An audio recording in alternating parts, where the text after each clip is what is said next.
আসসালামু আলাইকুম।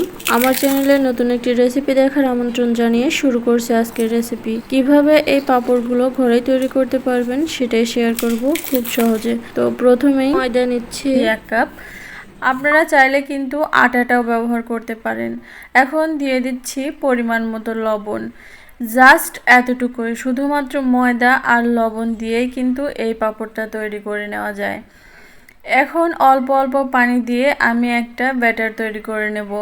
আর এই ব্যাটারটা কিন্তু একেবারে বেশি পাতলাও না, আবার একেবারে বেশি ঘনও না। এই যে এরকম কনসিস্টেন্সিতে রাখতে হবে। এখন আমি চলে যাব পাঁপড়টা রেডি করতে। তো তার জন্য প্রথমে আমি একটা স্টিলের প্লেট এভাবে নিয়ে নিয়েছি। আপনারা বাড়িতে থাকা সমান এরকম কোনো কিছুতেই এই পাঁপড়গুলো তৈরি করে নেবেন। আর এরকম প্লেট কিন্তু সবার বাড়িতেই থাকে। তো এখন আমি একটু তেল ব্রাশ করে নিচ্ছি, তাহলে পাঁপড়গুলো খুব সহজে ভালোভাবে উঠে যাবে। তো তেলটা ব্রাশ করা হয়ে গেলে আগে থেকে যে ব্যাটারটা গুলিয়ে রেখেছিলাম সেটা আমি এখানে 1.5 চামচ মতো দিয়ে দিচ্ছি। তারপরে চামচ দিয়ে ঘুরিয়ে এভাবে একটু গোল করে দিলাম। এটা কিন্তু অনায়াসেই হয়ে যাবে। এখন অলরেডি পানিটা আমি গরম বসিয়ে দিয়েছিলাম আর সেটা গরম হয়েও গেছে, বলক উঠতে শুরু করেছে। এখন এখানে আমি আগে থেকে যে প্লেটটা রেডি করে রাখলাম সেটাই দিয়ে দিচ্ছি। এখন ঢাকনা দিয়ে ঢেকে রেখে দিব 1 থেকে 1.5 মিনিটের জন্য। এই পাঁপড়টা তৈরি করতে কিন্তু একদমই বেশি সময় লাগে না। আর দেখুন হয়ে গেছে কিন্তু। আপনারা চাইলে এরকমও রাখতে পারেন, আবার চাইলে যে কোনো ডিজাইন করে এই পাঁপড়টা বানিয়ে নিতে পারেন। তো আমি একটা নামিয়ে আরও একটা দিয়ে দিলাম। এই পাঁপড়টা তৈরি করতে মিনিমাম আপনি 10 মিনিটের মধ্যে অনেকগুলো পাঁপড় তৈরি করতে পারবেন।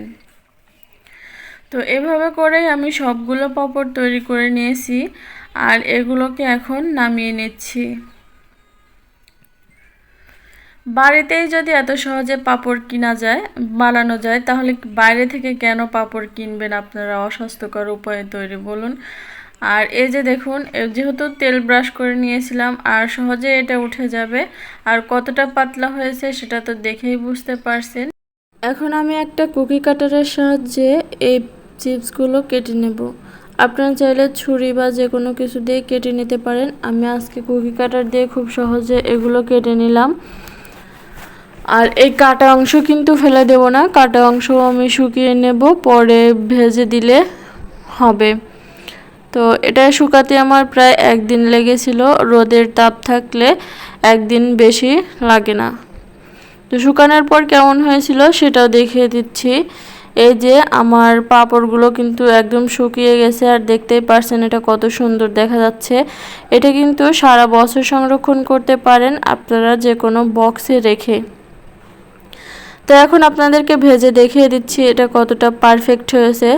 তেলটা গরম হয়ে আসলে এর মধ্যে পাঁপড়গুলো দিয়ে 2 থেকে 3 সেকেন্ডের মধ্যেই ভাজা হয়ে যায়, কিন্তু ভাজতে একদমই সময় লাগে না। তো আমার যতগুলো প্রয়োজন আমি ততগুলো ভেজে নিয়েছি আর বাদবাকিগুলো রেখে দিয়েছি কন্টেনারে সারা বছর সংরক্ষণ করার জন্য। আর চাইলে ভাজার পরে আপনারা ঝাল জাতীয় কোনো মশলা ইউজ করতে পারেন, তাহলে একেবারে কিনা দোকানের মতো চিপস হয়ে যাবে। তো আজকের রেসিপিটা যদি আপনাদের কাছে ভালো লেগে থাকে অবশ্যই লাইক, কমেন্ট এবং শেয়ার করে দেবেন। আর আমার চ্যানেলটা সাবস্ক্রাইব করে পাশে থাকা বেল বাটনটা অন করে দেবেন, তাহলে পরবর্তীতে এরকমই কোনো সহজ ভিডিও রেসিপি আপলোড করলে নোটিফিকেশন আপনাদের কাছে পৌঁছে যাবে। তো সবাই ভালো থাকবেন। আল্লাহ হাফেজ।